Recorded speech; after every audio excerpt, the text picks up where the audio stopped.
Bienvenue pour cette nouvelle émission du Journal d'un agrologue. Merci pour votre fidélité. Retrouvons cette semaine la deuxième partie de notre interview avec Anthony Fardet, chercheur en alimentation préventive et holistique. Dans le premier épisode, Anthony nous a parlé de la faiblesse nutritionnelle des aliments ultra transformés face aux aliments pas ou peu transformés. Par exemple, un fruit entier a une valeur nutritionnelle plus importante qu'un jus du même fruit après ultra-transformation. C'est ce qu'il appelle l'effet matrice. Deux aliments de même composition, mais qui n'ont pas la même matrice, n'ont pas le même effet physiologique et métabolique, et sans doute santé à long terme. Par exemple, si vous prenez une amande entière, ou que vous la broyez finement, vous avez la même composition. Mais vous n'avez pas la même matrice ni la même structure. Vous avez une poudre et une amande entière. Et bien, vous n'aurez pas le même effet métabolique. L'amande entière est plus rassasiante, libère moins de lipides dans l'organisme, et les libère plus lentement. Ce que j'appelle le triple effet qui se coule. Et on retrouve ça avec les fruits. Dans un fruit sous forme de jus ou entier, sous forme de fruit entier, vous avez plus de rassasiement et de mastication, moins de sucre absorbé probablement, et surtout pas absorbé à la même vitesse. Et tout ça, c'est fondamental pour la santé humaine. Ce qui m'a amené à postuler une hypothèse que je qualifie d'empirique et holistique, c'est que les maladies chroniques dans le monde sont d'abord et avant tout un problème de dégradation et d'artificialisation des matrices alimentaires. Ce n'est pas un problème d'excès de sucre, sel, gras ou de nutriments. Parce qu'en fait, si vous voulez, la vraie question, c'est pourquoi est-ce qu'on mange trop de sucre, sel et gras ? On se focalise sur les effets, mais pas sur la cause. Quelle est la cause qui nous fait consommer ça en excès ? Voire des xénobiotiques, c'est-à-dire des composés étrangers au corps humain, comme des additifs de synthèse, ou des pesticides, etc. La cause, c'est qu'on a artificialisé l'alimentation, on a modifié les matrices, on les a rendues moins rassasiantes, moins masticables, plus molles, plus liquides, et on consomme plus de calories par minute, et c'est ces matrices modifiées qui nous poussent à consommer plus que de raison. Calories, sel, sucre, gras, additifs, xénobiotiques. On se focalise sur les effets, au lieu de se focaliser sur la cause. Donc, pour résumer et répondre à ta question, il faudrait se focaliser dans les recommandations et partout sur la cause de façon holistique, c'est-à-dire la matrice alimentaire, plutôt que de manière réductionniste sur l'effet, trop sucré, salé, gras. Parce que si vous réfléchissez 10 secondes, trop gras, ça ne veut rien dire. Vous avez des fromages qui sont plus gras que des aliments qui sont qualifiés de trop gras par les nutritionnistes. Or, le fromage est un aliment noble qui n'a jamais été associé à des maladies chroniques. Un fruit séché comme une figue séchée peut contenir plus de sucre qu'un aliment ultra transformé jugé trop sucré. Et pourtant, les fruits séchés ne sont pas mauvais pour la santé, c'est même plutôt conseillé à 4 heures. Donc vous voyez que ça ne veut rien dire en fait, trop sucré, trop gras. Après, trop salé, c'est une autre question, parce que le sel vient de la nature, ne vient pas des aliments directement. Et c'est vrai que le trop salé, quand même, peut entraîner des maladies cardiovasculaires. Donc je mettrais le sel vraiment à part. Je dirais que pour le sel, l'approche réductionniste peut éventuellement se justifier. Mais donc l'approche holistique, ça vient du grec holos, qui veut dire entier. On retrouve la racine dans hologramme.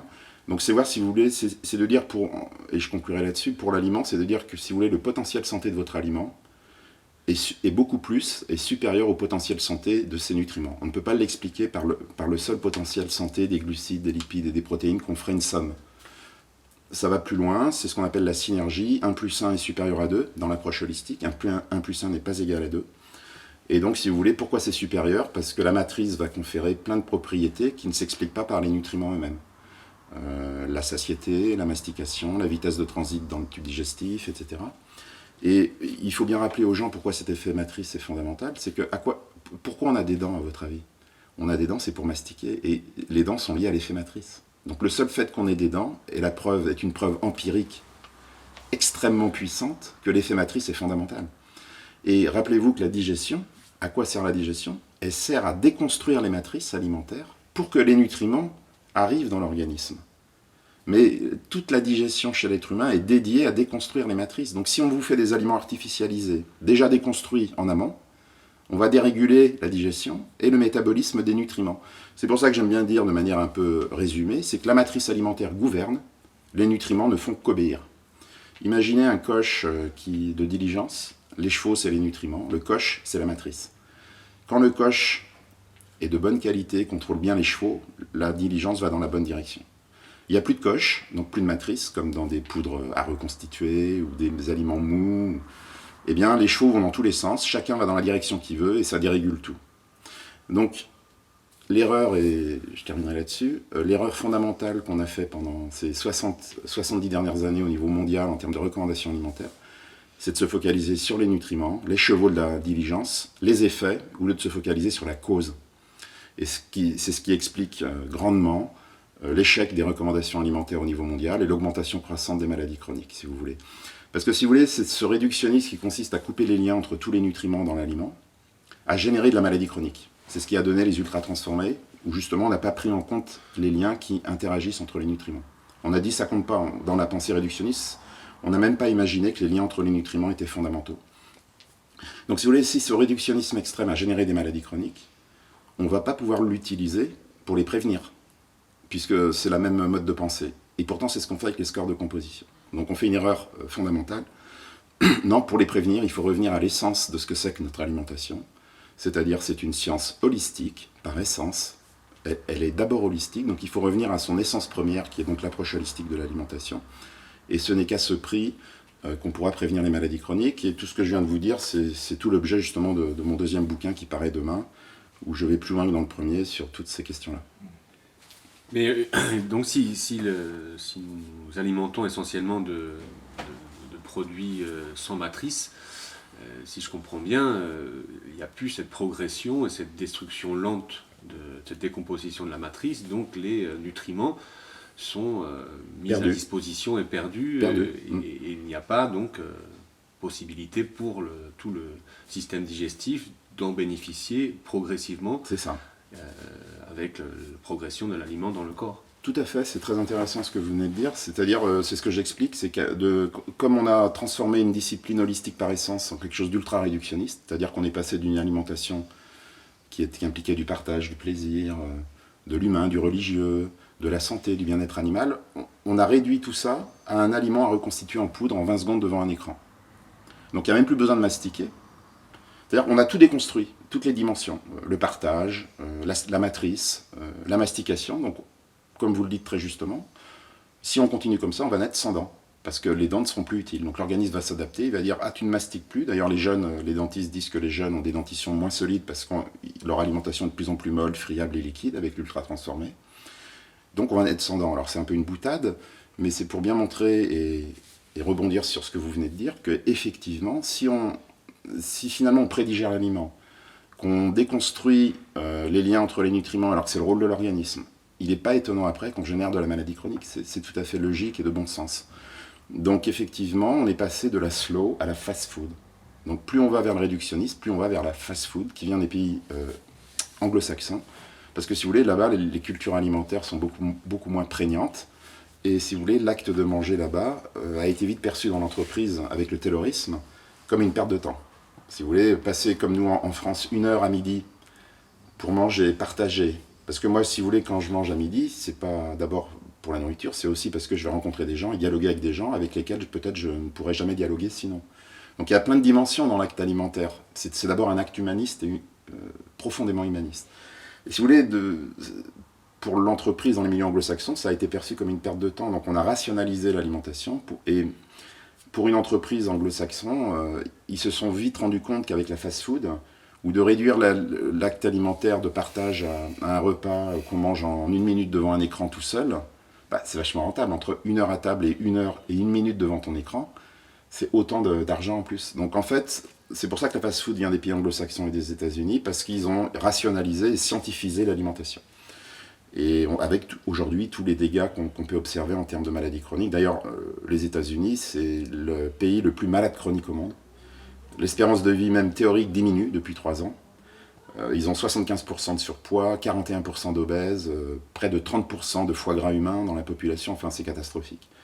Donc on voit les ravages de l'ultra-transformation dans ce pays et de cette vision ultra-réductionniste de l'alimentation. Donc on voit bien que l'ultra-réductionnisme, cette pensée, et vous pouvez le voir dans tous les domaines de la société, génère de la maladie. L'agriculture intensive conventionnelle est ultra-réductionniste, elle génère de la maladie.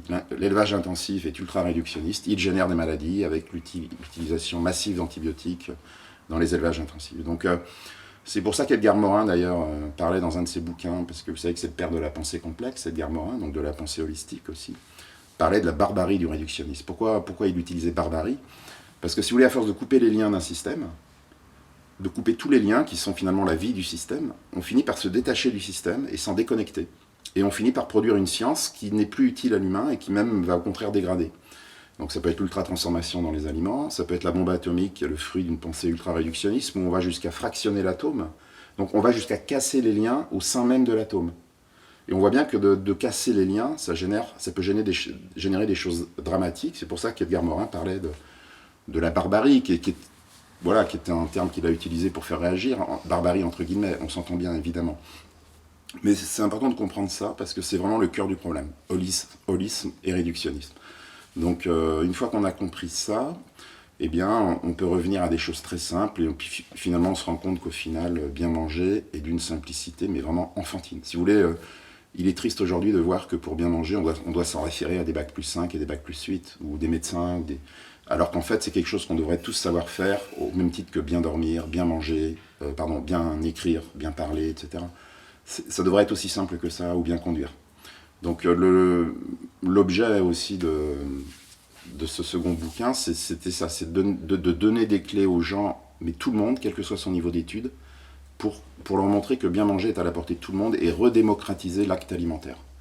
C'est-à-dire que l'acte alimentaire ne doit plus être dans les mains de sachants, qui se mettent au-dessus des non-sachants et qui, ces non-sachants, par angoisse et par stress, s'en remet aux mains de ces gens, mais qu'il faut bien le reconnaître, depuis 60 ans, ont échoué à prévenir les maladies chroniques.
Vous venez d'écouter un morceau de musique traditionnelle qui nous vient tout droit de Papouasie-Nouvelle-Guinée. Retrouvons tout de suite notre interlocuteur, le docteur Anthony Fardet. Alors justement, dans ton premier ouvrage, pour répondre justement à ces problèmes, tu tentes d'apporter une solution, notamment au travers des 3 règles d'or. Est-ce que tu pourrais nous en dire plus ? Oui, alors c'est très important parce que, en fait, oui, c'est ce qu'on appelle la règle des 3 V. En fait, c'est une règle très empirique. Parce qu'en fait, pour nos auditeurs, il faut bien expliquer qu'en recherche, il y a deux grandes méthodes. C'est ce qu'on appelle la recherche empirico-inductive, l'empirisme, c'est-à-dire on part de la réalité et on observe la réalité, on collecte des données dans le réel, mais non exhaustives, parce qu'on ne peut jamais tout collecter. Donc on collecte des données non exhaustives et à partir de ces données, on élabore ce qu'on appelle des théories unificatrices ou des holistiques, c'est-à-dire des classifications, des nouveaux concepts, des nouveaux paradigmes. Je vais vous prendre 2 exemples pour que vous compreniez bien l'empirisme. Newton voit tomber une pomme, il induit la loi de la gravité. Donc il est dans l'approche qu'on appelle, il déduit pas, il induit, l'empirico-inductif, c'est-à-dire qu'il infère de l'intérieur. Darwin, qui voyage beaucoup dans le monde, qui collecte plein d'infos sur les animaux, il les observe, il en induit la théorie de l'évolution. Donc on est purement dans l'empirico-inductif. Donc la règle des 3 V s'inscrit vraiment dans cette démarche, et ça c'est important de le préciser. Et puis l'autre grande approche qui domine aujourd'hui en nutrition, c'est l'approche hypothético-déductive. C'est-à-dire que les nouvelles théories qu'on a élaborées, pas toujours à partir de données dans le réel malheureusement. Tu vois, des fois c'est des théories qu'on a élaborées dans le labo à partir de constructions intellectuelles. Eh bien, on pose une hypothèse avec cette nouvelle théorie et on la teste en laboratoire ou dans des populations, dans des conditions très spécifiques. C'est pour ça qu'elle est plutôt réductionniste. Donc c'est ce qu'on appelle la démarche hypothético-déductive, et en fonction du résultat, on déduit si l'hypothèse de départ est bonne ou pas bonne. Donc ça renforce ou pas l'hypothèse. Donc par exemple les 3V, donc sont d'abord, on a beaucoup observé, notamment la littérature scientifique, et on s'est rendu compte, donc de manière très empirique, que la relation alimentation humaine et santé globale, c'est-à-dire humaine et planétaire, était gouvernée par 3 dimensions irréductibles, interconnectées et inclusives. C'est-à-dire qu'il n'y en a pas 4 ni 2, il y en a bien 3. C'est le ratio produits animaux sur végétaux, qu'on a appelé végétal, la variété alimentaire, qui était connue aussi, qu'on a appelée variée, et la dimension émergente, qui était le chaînon manquant, et qui empêchait d'avoir une vision claire des choses, parce qu'il manquait en fait un chaînon, le degré de transformation, qu'on a appelé vrai, par opposition aux faux aliments ultra transformés. Donc ça donne vrai végétal varié. Donc ensuite on peut tester cette règle comme je l'expliquais, dans des conditions plus hypothético-déductives, c'est-à-dire dans des populations spécifiques, dans des pays spécifiques, et qu'est-ce que ça peut donner en termes d'impact pour le changement climatique, en termes de production de gaz à effet de serre. Si on applique les 3V, qu'est-ce que ça peut donner en termes de socio-économie, est-ce que les besoins nutritionnels, il n'y a pas de problème, etc. C'est ce qu'on a commencé à faire. Et pourquoi cette règle est intéressante? Parce que tous les régimes de la planète, territoriaux, régionaux, nationaux, continentaux, vous pouvez maintenant les placer dans un espace à 3 dimensions, vrai, végétal, varié. Et selon le curseur dans les 3 dimensions, votre régime est plus ou moins protecteur pour la santé globale. Et les régimes les plus protecteurs qui rendent le mieux compte de cette règle, c'est le régime okinawa, méditerranéen, crétois et flexitarien, voire végétarien. Et donc dans cette règle, on a calculé les curseurs dans les dimensions. Alors la diversité alimentaire, pour nos auditeurs, l'idéal c'est sur une semaine, de consommer au moins tous les groupes alimentaires, les grands groupes, c'est-à-dire viande rouge, viande blanche, poisson gras, poisson maigre, céréales, légumineuses, fruits, légumes. Et au sein de ces groupes, d'essayer de prendre 3 aliments différents. Par exemple, dans les céréales, dans la semaine, vous allez prendre pas que du blé, mais du maïs, du riz par exemple. Dans la viande, vous allez alterner viande rouge, viande blanche, voire des abats. Dans les poissons, poisson gras, poisson maigre, fruits de mer, etc. Enfin, je pense que les gens ont compris le principe. Donc la variété, c'est ça, parce que plus vous allez manger varié, plus vous allez apporter les nutriments nécessaires au corps humain. Le végétal, on a obtenu une médiane de 15% maximum de calories par jour, c'est-à-dire 3 produits animaux par jour maximum. Ce qui fait, alors c'est un équilibre mondial qui autorise évidemment des diversités selon les régions. Donc ça fait 3 produits animaux par jour. En France, on est plutôt à 36. Donc 36 pour aller à 15, c'est pas évident. Si vous voulez, la France est dans le top 6 des plus gros consommateurs de calories animales par jour. 36%, c'est très très très élevé. En Afrique noire subsaharienne, c'est en général moins de 6%. Okinawa, c'est moins de 10%. Et ce qui est intéressant avec Okinawa, c'est que même avec moins de 10%, ça n'a pas empêché Okinawa d'être une zone bleue, c'est-à-dire une des 7 zones sur la planète où il y a le plus de centenaires. Vous voyez, on n'a pas besoin de consommer beaucoup de produits animaux par jour pour être en bonne santé et vivre centenaire. Ensuite, dans les produits ultra transformés, la règle vraie, on a calculé une médiane de précaution en attendant d'autres études, de 15% de calories aussi par jour, ce qui veut dire pas plus de 1 à 2 produits ultra transformés par jour. Voilà, donc vous voyez, c'est des règles très qualitatives, et la seule question qu'on a à se poser finalement en revenant chez soi le soir, c'est est-ce que je végétalise un peu plus? Est-ce que je réduis les ultra transformés? Et est-ce que je varie un peu plus? Vous voyez, c'est plus des directions qui sont indiquées, et vous voyez que je ne parle pas de nutriments. On ne parle que de règles qualitatives, universelles entre guillemets. Et pour bien comprendre l'universalité de ces règles, on peut faire un petit jeu. Il suffit, si une des 3 règles n'est pas respectée, vous allez voir que ça ne marche pas pour la santé globale. Donc, par exemple, si vous faites vrai, végétal, monotone. Par exemple, il y a beaucoup de pays en développement et émergents qui étaient un peu dans vrai, végétal, monotone. La monotonie ne stimule pas la biodiversité et entraîne des carences, peut entraîner des carences sévères, comme ça a été observé en vitamines, en iode, en vitamine A, en fer, par exemple. Donc ça ne marche pas. Ensuite, si vous faites, donc on a fait vrai végétal monotone, vous faites vrai animal varié. Par exemple, les Maasai ou les Inuits consomment beaucoup de calories animales par jour. On sait que trop de produits animaux pour la santé humaine, c'est pas l'idéal, et pour la planète, c'est pas viable. Et enfin, si vous faites, comme le font de plus en plus les végétariens, les véganes, végétal faux, c'est-à-dire ultra transformé et varié, eh bien ça ne marche pas non plus parce que les ultra transformés sont associés à des systèmes alimentaires non durables et ne sont pas bons pour la santé lorsque consommés en excès. Donc aller vers des steaks végétaux, des faux mages, ils parlent de faux mages, c'est pas la solution. Il faut plutôt encourager les gens qui veulent végétaliser à aller vers des vrais aliments. Et enfin, pour terminer, je dirais qu'il y a une hiérarchie à respecter dans ces 3 règles, qui est très importante. Il faut commencer par le vrai, parce que le vrai renvoie à la transformation. Et la transformation, c'est l'effet matrice dont on parlait au début. Donc, il faut d'abord choisir l'aliment sur sa meilleure qualité matricielle, parce que rappelez-vous, un aliment sain est un aliment avec la meilleure qualité matricielle. Une fois que vous avez séparé les vrais des faux aliments, eh bien, dans les vrais aliments, vous appliquez végétal puis varié, mais ça ne marche pas dans l'autre sens, parce que si vous commencez par choisir vos aliments avec la composition, par exemple avec le Nutri-Score, vous avez 57% dans les produits industriels de Nutri-Score AB qui sont ultra transformés. Donc on voit bien que dans l'autre sens, ça ne marche pas. Et donc, si le végétal et le varié apportent les nutriments, l'agriculteur est un pourvoyeur de nutriments à la population, il produit le végétal et le varié, mais si derrière il n'y a pas le vrai et que le transformateur nivelle tout par le bas en ultra transformant, eh bien vous pouvez bien manger végétal, bio, de saison. Si c'est ultra transformé, la valeur ajoutée est très faible, voire inexistante. Donc c'est pour ça que cette règle vraie est la plus importante, car elle renvoie à la qualité matricielle de votre aliment. Donc on pourrait rajouter 3 autres sous-règles pour ceux qui nous écoutent, qui sont inclus dans les 3V, c'est-à-dire dans les vrais aliments, il y a quand même 3 règles à connaître. C'est qu'il faut favoriser les féculents complets à raffiner. Il faut favoriser les aliments solides à liquide.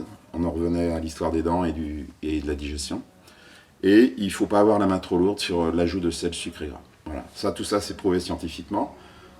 Donc vous voyez, il y a quelques règles à connaître. Et je parle quasiment pas de nutriments. Et même quand je parle de sucre et gras ajoutés, en fait, pourquoi ils posent problème? C'est pas parce que c'est du sucre et du gras. Ils posent problème parce qu'ils sont libres et ajoutés. Donc le fait qu'ils soient ajoutés, c'est que c'est des nutriments sans matrice, qu'on appelle acellulaires ou amatrix nutrients.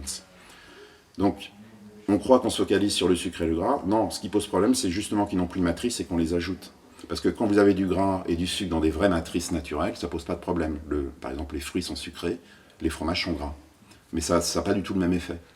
Donc vous voyez, tout revient finalement à ce fondamental effet matrice. Si vous voulez manger sainement, et je terminerai sur cette réponse, il faut choisir les aliments avec la meilleure qualité matricielle possible. Et en ce qui concerne les auditeurs et ceux qui essayent de penser à quelque chose, de transmettre des notions de nutrition au plus jeune âge, quelles pratiques culinaires simples et bénéfiques peut-on envisager pour arrêter cette échappée belle vers la disparition des aliments naturels? Des vrais aliments, oui. Moi, c'est ce que je dis aux gens, c'est pour ça qu'on a élaboré ces règles, qui sont des règles très génériques et très universelles, la règle des 3V. C'est tout simplement de dire aux gens, ayez en tête ces 3 dimensions. C'est plutôt des dimensions, en fait, plus que des règles, c'est même des dimensions. C'est-à-dire, il faut végétaliser un peu plus, il faut repérer les ultra-transformés et les manger qu'à l'occasion. Alors, ils sont faits pour dépanner, éventuellement, il y a un moment où vous êtes en déplacement, ou sur le pouce, hein, voilà, il n'y a pas de souci. Mais ça doit être l'exception et non la règle. Or aujourd'hui, on voit bien que c'est en train de devenir la règle dans de plus en plus de pays. Et puis de varier davantage. Les gens ont besoin de ne savoir que ça pour bien manger chez eux, au restaurant. Et on n'est pas obligé de manger autant de produits animaux. Et puis si vous voulez, le changement de paradigme, alors en France, je ne sais pas si on y arrivera parce qu'on est quand même un peuple de gros viandards. Il faut dire les choses telles qu'elles sont. La France est dans le top 6 des plus gros consommateurs de produits animaux. En fait, l'idée, ce serait plutôt que la viande accompagne les légumes et non l'inverse. Or, aujourd'hui, en France, si vous voulez, un plat sans viande, c'est pas un plat. Le légume, on sent bien qu'il est là que pour accompagner. En fait, il faudrait changer de paradigme. Si vous voulez, un peu comme dans le couscous. Si vous voulez, dans le couscous, les merguez et les boulettes de viande sont là pour accompagner les légumes. Mais la majorité du plat, ça reste des légumes. De la semoule de blé dur, des légumes, etc. Donc en fait, il faudrait arriver à cette inversion. Ça, ce serait très bon pour la planète et très bon pour votre santé. Donc vous voyez bien que cette règle des 3V est une règle flexitarienne, c'est-à-dire manger moins de produits animaux, mais de meilleure qualité. C'est-à-dire des animaux... Alors il y a 0% d'intensif dans la règle des 3V, c'est-à-dire que c'est le bannissement définitif sur la planète de l'élevage intensif. Pas pour des raisons scientifiques, pour des raisons purement humaines et éthiques, c'est que c'est totalement indigne de notre humanité commune que de traiter les animaux comme on les traite. Donc on peut tuer les animaux pour les manger, on l'a fait depuis longtemps, mais si vous voulez, la règle c'est de dire que de la naissance à leur mort, ces animaux qu'on va manger, qu'ils aient les meilleures conditions de vie possibles. C'est-à-dire qu'on arrive même au... Parce que si vous voulez, on prend la vie des animaux pour prolonger la nôtre, ne l'oublions pas. Donc, si on prend la vie d'êtres vivants pour prolonger la nôtre, la moindre des choses, c'est de les respecter. Et moi, alors ça c'est pour rigoler, mais j'aimerais qu'on arrive au même état d'esprit que les Inuits qui tuent un phoque ou les Indiens un bison. C'est-à-dire qu'ils tuaient vraiment de manière parcimonieuse, juste un animal, ils utilisaient tout. Et ils faisaient même des prières autour de l'animal pour le remercier d'avoir donné sa vie pour eux. Vous voyez, j'aimerais qu'on arrive à ce niveau de respect vis-à-vis des animaux. Donc, supprimer toutes les calories animales bon marché, ultra transformées, qui ne servent à rien, qui sont liées à une souffrance animale indescriptible, et ne choisir que des produits animaux de très grande qualité, élevés tous en extensif dans des conditions optimales. Voilà, c'est ça vraiment l'esprit de la règle des 3V. Et le système alimentaire qui est le système agricole le plus adapté, c'est évidemment, peut-être je devance les questions, c'est le système de polyculture, élevage extensif de taille moyenne. Voilà, c'est ça le meilleur système agricole, je pense, pour le futur. Et j'en suis d'autant plus confiant qu'après avoir discuté avec des agriculteurs, et même au sommet de l'élevage, j'ai été invité 2 fois pour parler de la règle des 3V. Donc vous voyez que les choses sont en train de bouger. J'ai discuté même avec des éleveurs. Vraiment, le milieu agricole est assez d'accord qu'il va falloir aller vers plus de polyculture et plutôt vers ces systèmes.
Vous venez d'écouter un extrait de musique traditionnelle Bwiti, une ethnie du Gabon. Cette musique a été réalisée avec un instrument particulier que l'on appelle le mugongo. À très bientôt pour un nouvel épisode du journal d'un agrologue.